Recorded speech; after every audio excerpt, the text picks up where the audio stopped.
आप सभी को जय श्री राम, जय श्री राधे। आप सभी का स्वागत है आपके अपने YouTube चैनल आचार्य सचिनंदन पर। आज हम बात करने वाले हैं कि आपका जन्म किस कार्य के लिए हुआ है। इस विषय में चर्चा करेंगे। जीवन के 4 स्तंभ हैं, आप सभी को पता है, धर्म, अर्थ, काम और मोक्ष। और कुंडली के माध्यम से समझने की कोशिश करेंगे कि हमें अपना लक्ष्य अपने जीवन में क्या करना चाहिए, क्या चुनना चाहिए हमें अपना लक्ष्य। हालांकि ये सभी कार्य जरूरी हैं। जब हम अपना जीवन निर्वाह कर रहे हैं तो ये सब कार्य करना बहुत ज़रूरी है। तो यहाँ धर्म की भी ज़रूरत पड़ेगी, अर्थ की भी ज़रूरत पड़ेगी, काम की भी ज़रूरत पड़ेगी और मोक्ष की भी। मोक्ष पाने का प्रयास तो सभी लोग करते हैं, लेकिन आपका लक्ष्य क्या होगा या आपका लक्ष्य क्या होना चाहिए, देखिए इसे कुंडली के माध्यम से समझेंगे। सबसे पहले आप अपनी कुंडली खोल लीजिए।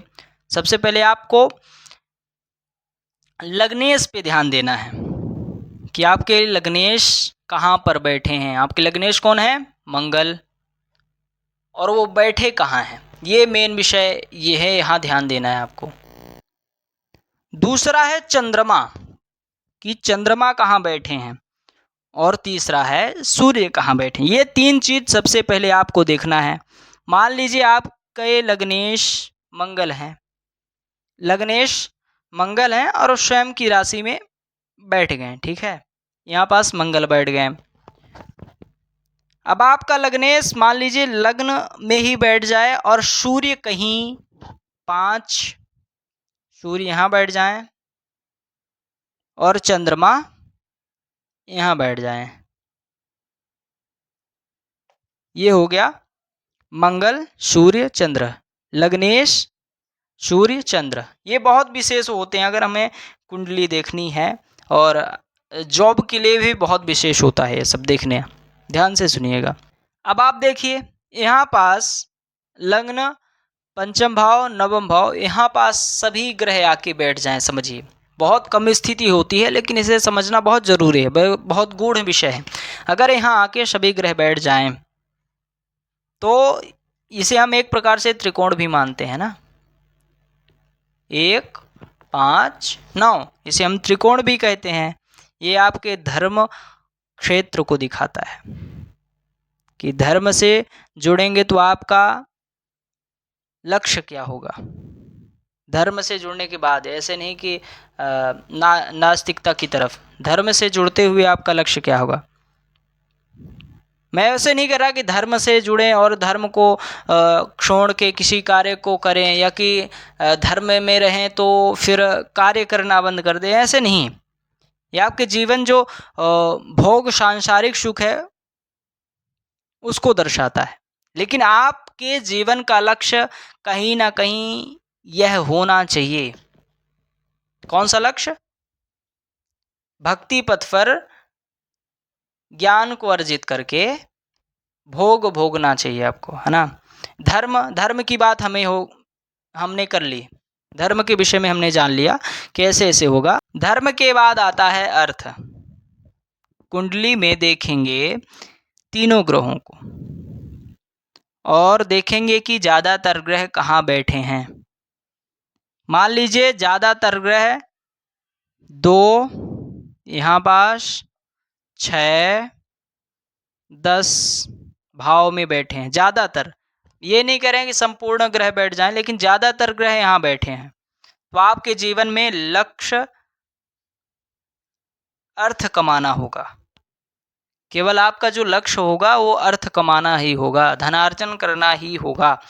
किसी भी कार्य में आप जाने की इच्छा कर सकते, लेकिन कहीं ना कहीं आप आ ही नहीं पाएंगे।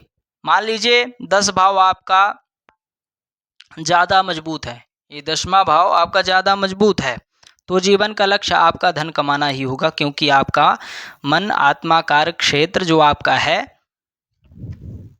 ये कहीं ना कहीं आपको उधर जाने ही नहीं देगा, केवल आपको धन ही कमाएगा। तो आप 2, 6 और 10 भाव देख लीजिए कितने ग्रह बैठे हैं इनमें। 2, 6, 10 भावों में देख लीजिए कितने ग्रह बैठे हैं, कौन कौन से ग्रह बैठे हैं, इनकी दृष्टियां देख लीजिए, उच्च नीच देख लीजिए, स्वभाव देख लीजिए कैसा है इनका, उसके बाद फलादेश करिए। चंद्रमा, सूर्य और लग्नेश यहाँ बैठे हों 2, 6, 10 भाव में, अगर बैठे हों इनमें से किसी में, तो भी अच्छा प्रबल योग बनता है धनार्जन करने में। अब हम तीसरा जिसे हम लोग बोलते हैं भोग, भोगना, है ना। तो 3, 7, 11 भाव अगर यहाँ आपके मैक्सिमम प्लैनेट्स बैठे हैं, तो मैक्सिमम ग्रह बैठे हैं 3, 7, 11 में, तो क्या होगा? सांसारिक सुख भोगता है व्यक्ति, इसके बिना जीवन संभव नहीं, 11वें भाव के बिना जीवन संभव ही नहीं है ना। तो आपको देखना है कि ज़्यादातर कितने ग्रह बैठे हैं इनमें, किनमें? 3, 7, 11 ज़्यादातर कितने ग्रह बैठे हैं? अगर लग्नेश, सूर्य, चंद्रमा इनका संपर्क है इनसे, तब तो बहुत अच्छे योग बनाते हैं, आप बहुत अच्छे अच्छे भोग भोगेंगे। अब हम चलेंगे मोक्ष की तरफ। अब सब कुछ सांसारिक सुख त्याग कर अब हमें मोक्ष की तरफ जाना है, मोक्ष प्राप्त करना है, मतलब सांसारिक सुखों का त्याग करना है। अगर ज़्यादातर ग्रह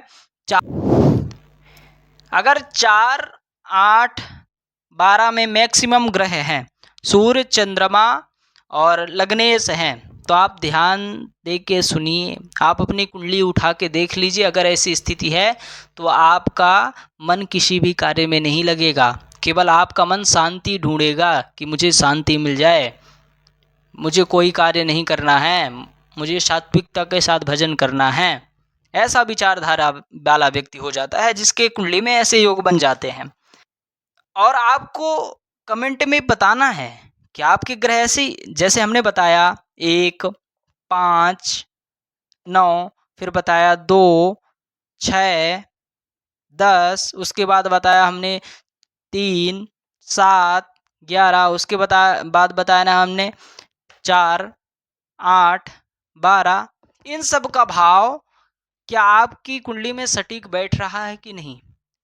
ध्यान रखिएगा, मेन होते हैं सूर्य, चंद्रमा और लग्नेश। लग्नेश हमारी कुंडली में कैसे हैं, हमारे जीवन का आधा फलादेश तो वही कर देते हैं।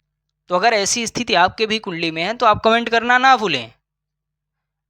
वीडियो पसंद आई, चैनल को लाइक करिए, सब्सक्राइब करिए, ज़्यादा से ज़्यादा शेयर करिए, ज़रूरतमंद व्यक्तियों के पास भेजिए ऐसी वीडियो। सभी को जय श्री राम, जय श्री राधे।